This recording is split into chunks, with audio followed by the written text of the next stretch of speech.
Hi everybody, welcome on the ROQ2020 prehistoric site. As you can see, we are at the foot of a cliff, and as we will explain you in a few moments. The first excavations were done in the 80s under these two roofs. The first part of the excavation was done over there, and another one on this little building here. Since 2012, we are excavating a new part of the site, especially in this area with 50 square meters, in which we found a lot of Neolithic layers, and we are now supposed to excavate Mesolithic ones, but the COVID pandemic forbidden us to make the excavation this year. So the site is actually closed, but the exhibition of the museum will explain you what we found in this place. We are here in Montrosier, a village in the southwest of France, on the edge of Massif Central, not far from the town of Rodez. Montrosier is a small village with a characteristic architecture of this region of medium mountains, with stone houses arranged around a still hill which dominates the Aveyron River and the surroundings. The village is of course organized around the church, but also a castle founded in the 12th century.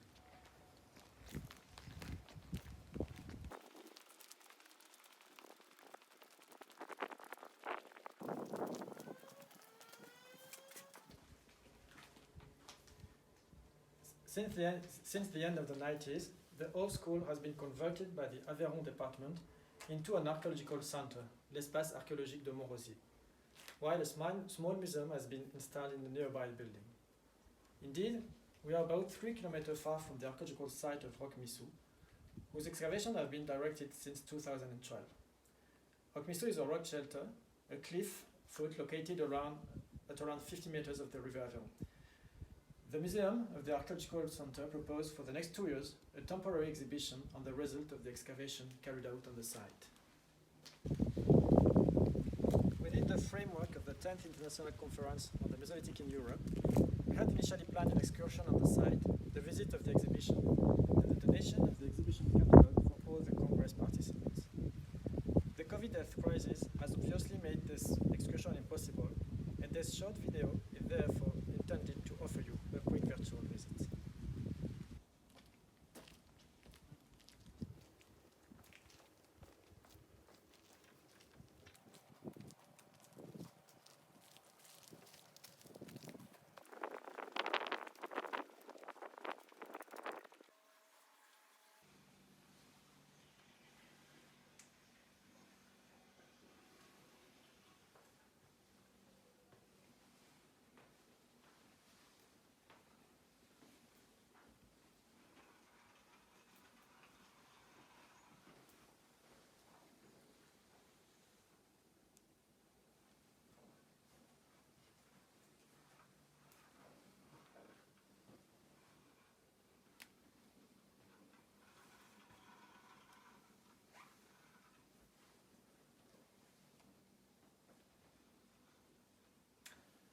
So the visit of the exhibition starts here, in this first room, which proposes an immersion in the excavation site itself.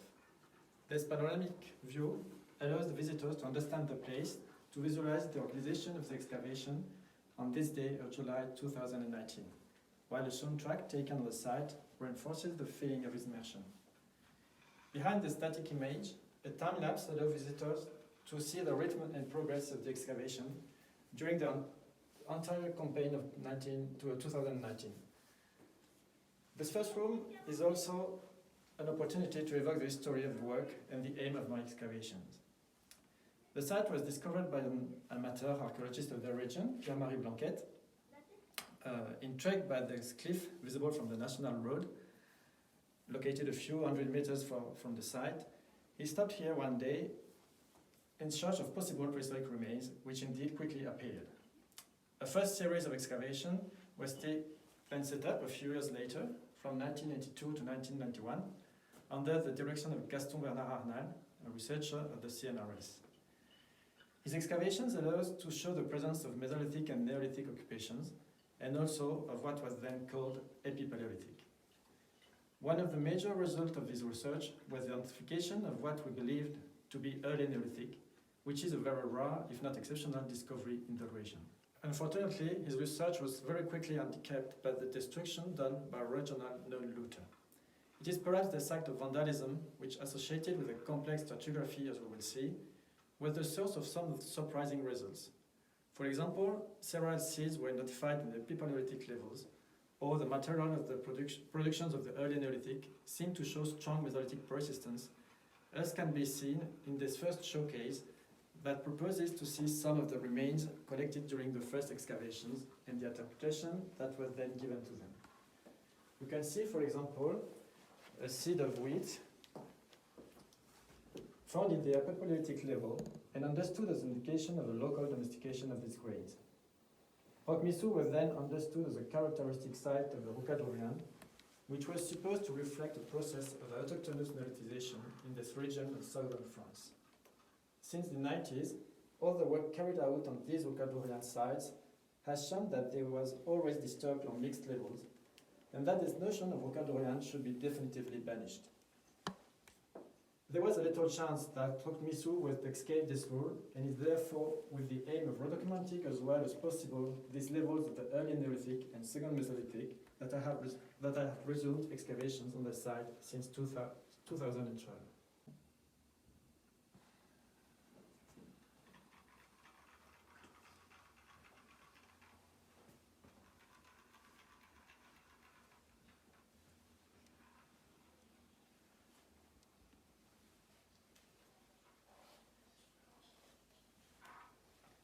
The second room then offers the visitors both to learn about the result of the excavation, but also aims to explain the archaeological process itself. Within the archaeological center, the aspects of field methods are rather evoked by the site, with in particular an initiation to archaeological excavation in dedicated sandboxes for the youngest.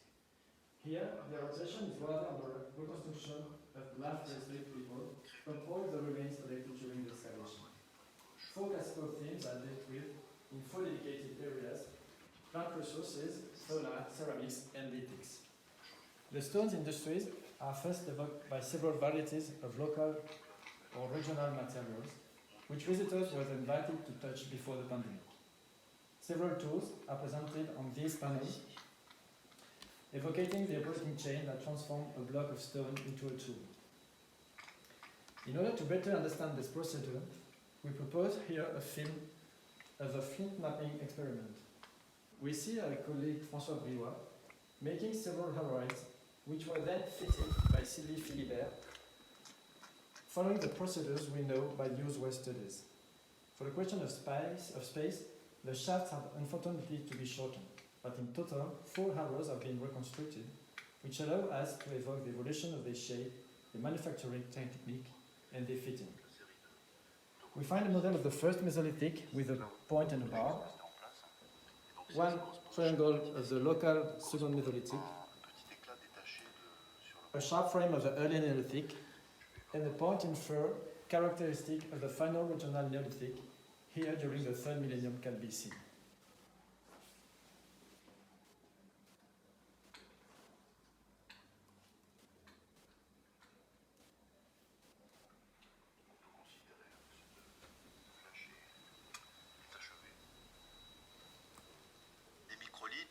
En général, pour les périodes du Mésolithique. On the other side, this restitution makes it possible to evoke Neolithic domestic architecture, since we have found remains of dwellings from these periods on the site. In the 3rd millennium, an entire village was probably built there. Several reconstructions also make it possible to evoke the working of the earth to make ceramics of different shapes and sizes. This disc shows some of the shards collected on the site, like vessels or spoons. Being very fragmented, it is sometimes difficult for the visitor to imagine the aspect of these potteries. In this showcase, entire archaeological potteries from other sides of the region allow to complete this vision. In order to help visitors understand all the steps necessary to transform a handful of clay into a pottery, we propose a film directed by our colleagues Jessie Colliers and Claire Mana as part of an ethnoarchaeological research program on the pottery traditions of Ethiopia. We are in the Great Lake region, within the Volota ethnic group, where pottery is a full-time women activity, practiced in ways that are close to those of the Neolithic period. Here, the animal world is evoked with the remains of various species found. Recent excavations have shown that it's mainly wild species that were consumed on the site, in the Paleolithic and Mesolithic level, of course, but also during the Neolithic period. One of the most impressive species found is the ROQ, Bos promigenus. As the region is today strongly oriented toward cattle breeding, it seems pertinent to us to focus the discourse on this species. First of all, we evoke the Paleolithic ancestor with this life-size sculpture on the wall, the estimated with the height of the animals. Here, the silhouette evokes the decreasing size between the Neolithic ROQ and an upright breed in front. And on this disc, the visitor can directly compare the remains of an ROQ femur discovered in 2019 in the Neolithic levels and the same bone from a modern cube. The use of bone and hard animal matters as a tool is shown in this display case with bone punches, tools on boar canine teeth, entrail handles, etc.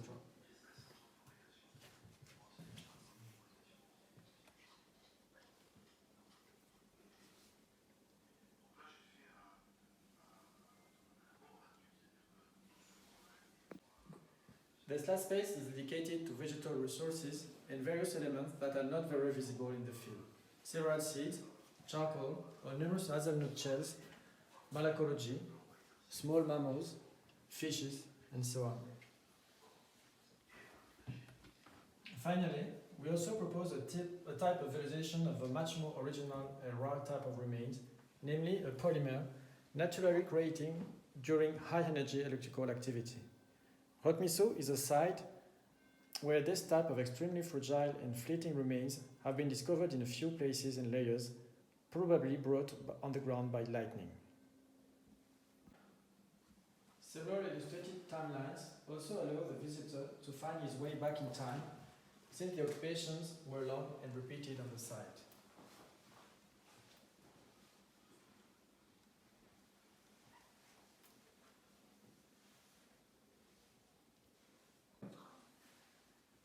The next room allows us to evoke precisely the last of these occupations.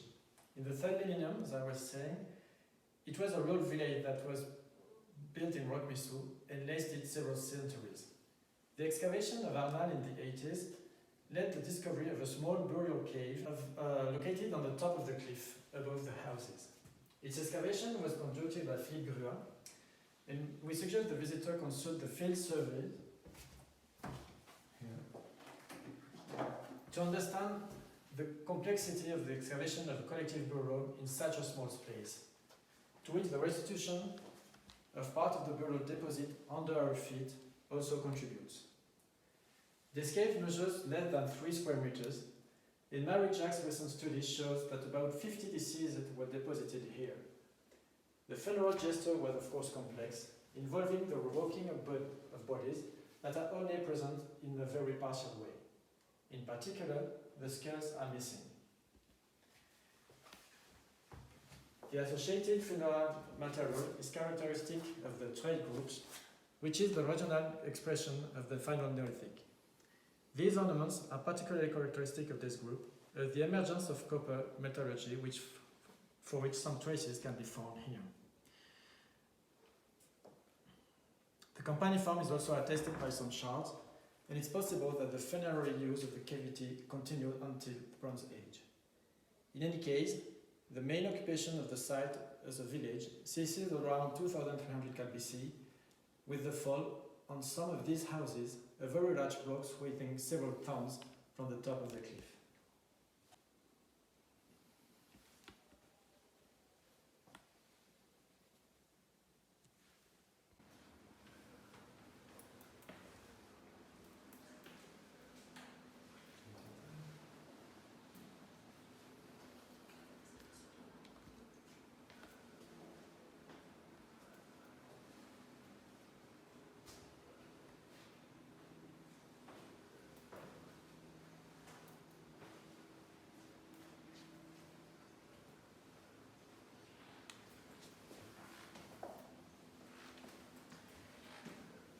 blocks, although they put an end to the Neolithic occupation, also allowed the exceptional preservation of part of the stratigraphy.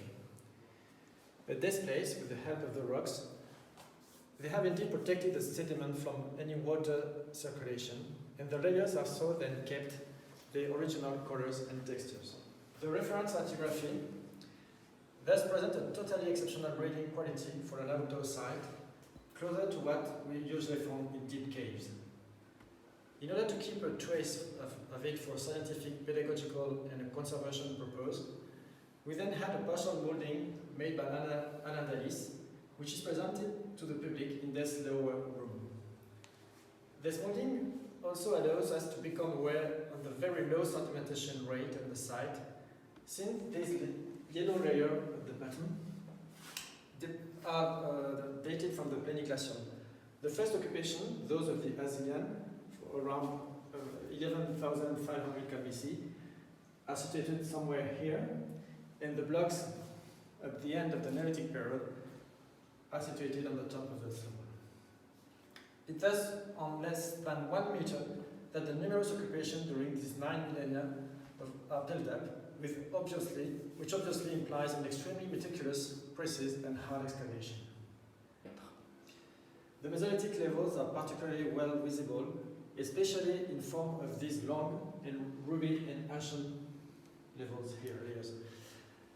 They correspond to the occupations of the Sophtarian of the end of the 8th and 7th millennia. These levels are also yet another type of very rare Mesolithic remains for the whole south of France. This is this mud pit, 1 meter in diameter, in which the Sophtarians placed fireplaces on different occasions, here, here, and here. The bottom is completely burnt and has 2 or 3 centimeter thick layer of coal only, the black one.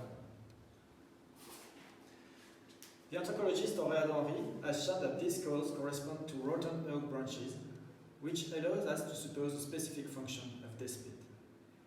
Based in particular on ethnographic observation of nomadic Siberian population, the hypothesis adopted is that of smoking skins.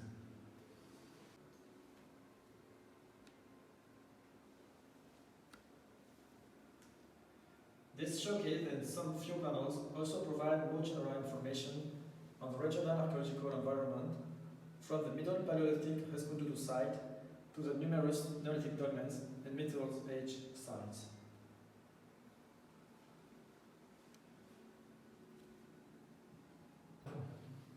Finally, a few restitution proposals are shown to help the visitor imagine what the life of prehistoric man might have been like. We find here 4 watercolors created by Joséphine Caro, a PhD thesis student. She proposes 4 scenes, 1 for the Paleolithic, 1 for the Mesolithic, and 2 for the Neolithic, the first with the village and the second with the burial cave. ROQ2020 is therefore a complex site with repeated prehistoric occupation spanning around 9,000 years. All these red squares correspond to one different occupation. These chronological comings and goings are often a little unsettling for the non-archaeologist visitor, and it's also often difficult to imagine the profound transformation of the landscapes and the environment over time. It's in order to help him to make this journey through time that, with the help of the Archeovision Laboratory of Bordeaux, we have made a 3-day restitution film of these evolutions. It is rather a short film, 7 minutes long, but which allows the visitor to visually concretize all the speech of the exhibition. This film is also visible online. The link is given at the bottom of the present page.